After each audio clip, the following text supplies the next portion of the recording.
Hi there, Chris from TotallyEV, and here doing a dedicated audio review of the Nissan Qashqai. If you want a detailed review of the vehicle itself, do check it up on your pop banner, down in the description below, or indeed in the pinned comments. Now to kick off, we have to talk about its audio configuration, and here in the Vizia trim you've got 4 speakers, one within each of the 4 doors. If, however, you go for the Ascenta Premium, you'll find a 6-speaker setup instead. This effectively adds tweeters within the A-pillars. Then, if you go for the Techno trim and add a £590 option, you can get a 10-speaker Bose system. This, however, comes fitted as standard in the Techno Plus, and this is the system that is on review. Now, to be a bit more specific, you have got a 1-inch tweeter found within each of the A-pillars, a 2.5-inch mid-range driver found at each extremity of the dashboard, and thus why you've got some extra drivers. Then the front door speakers are a 6x9-inch driver, and as for the rear door speakers, you have got a 5.25-inch driver within each of the doors. And finally, you have got the subwoofer, which is called the Acousti Max Bass Box, and this is actually comprised of 2 speakers. Therefore, meaning you've got 2 speakers within the subwoofer and 8 speakers within the cabin, tallying up to 10. Now, if you do want to tinker around with the audio drivers, you'll want to navigate on the infotainment system. And here on the Techno trim, where we've got a 12.3-inch display, you'll find the bass and treble adjustments. It's a shame, however, that the treble is not broken down in terms of the mids and highs. Nonetheless, over here, I've added 4 notches to treble and 4 notches to bass. I've also added 2 notches to the speed-dependent volume. But it is also very subjective, so make sure you tinker around with it to your heart's content.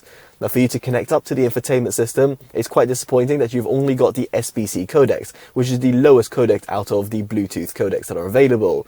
Nonetheless, over here, if you want superior audio fidelity, you'll definitely want to plug in your smartphone, and here you have got Android Auto and Apple CarPlay, which are supported over a wired format. Apple CarPlay is also available in a wireless format, at least if you go for the N connector trims or above. So moving swiftly on, we get onto cabin noise, and here the objective numbers will be on your screen. This was recorded by myself while using a sound meter.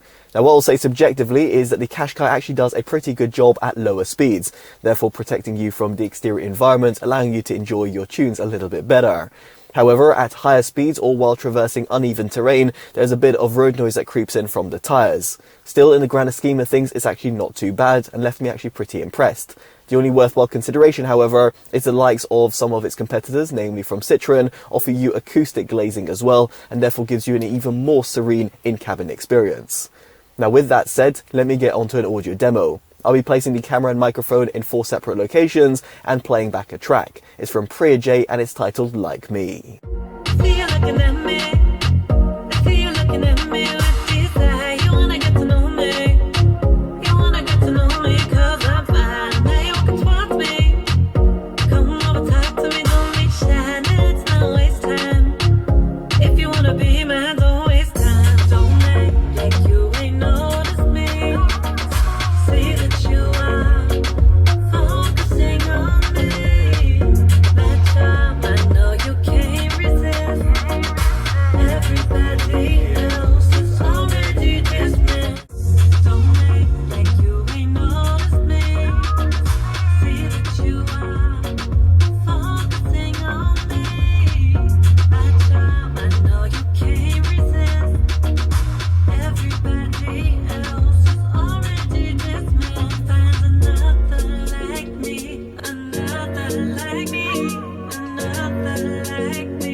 Now, appreciate an audio demo over YouTube isn't ideal, because it's not going to give you a lifelike reproduction, but nonetheless I thought to include it. So let me get onto my subjective opinion. Now, first off, in terms of the sub-bass extension, it can certainly be heard and felt.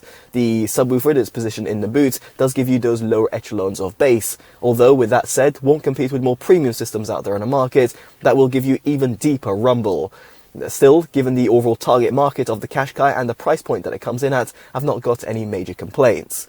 Similarly, when it comes to its mid-bass, it's actually very punchy and hearty. Be it at the front or rear of the cabin, the drivers found within each of the 4 doors actually do a pretty good job. the overall quantity and quality can certainly be felt. However, the same sort of praise couldn't be said about the mids. Now granted, you've got a treble EQ that can be adjusted via the infotainment system, but this will also adjust the high-end extension as well, and as a result means that you will only want to tinker around with it to a certain degree before it becomes a bit too sibilant and harsh at the top end. And yes indeed, that means the mid-range is affected. You've got a bit of a V-shaped recessed sound signature, which is actually quite surprising given the overall audio pedigree of Bose, which are really renowned in the consumer market of giving you forward-sounding mids. Now on the highs, it's actually pretty good at the front of the cabin only because you've got those dedicated tweeters, and therefore means that you've got that sort of toe-tapping feeling and good extension at the top end. The same, however, could not be said at the rear of the cabin due to the omission of any sort of tweeters, and therefore your rear occupants might be left a little bit disheartened. Now on that point, the overall Soundstage reproduction is a bit too unidirectional. You got very much an array of different speakers that are positioned towards the front of the cabin and only 2 at the rear. As a result, you don't really have that sort of cabin feeling experience and you don't have noise coming from the back. Similarly, if you're sat at the rear of the cabin, you will also find that it does seem to be that the audio is coming from the front of the cabin only, while the audio drivers positioned next to you are having their work cut out. Ultimately, what I'm trying to say over here is that the Bose audio system that's found within the Qashqai is neither good nor is it bad.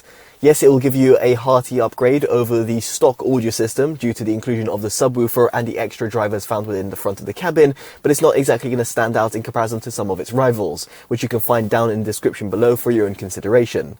Now I'd be curious to know what you make of the Nissan Qashqai's audio system, be it the 4, 6 or 10 speaker system, such as the one that's on the review, down in the comment section below. Now it goes without saying that if you've liked this independent detailed review, definitely do consider dropping a like, subscribing and hitting that bell notification, all of which would be greatly appreciated. As such, I've been Chris from TotallyEV, and I'll hopefully see you in the next one. Take care and goodbye.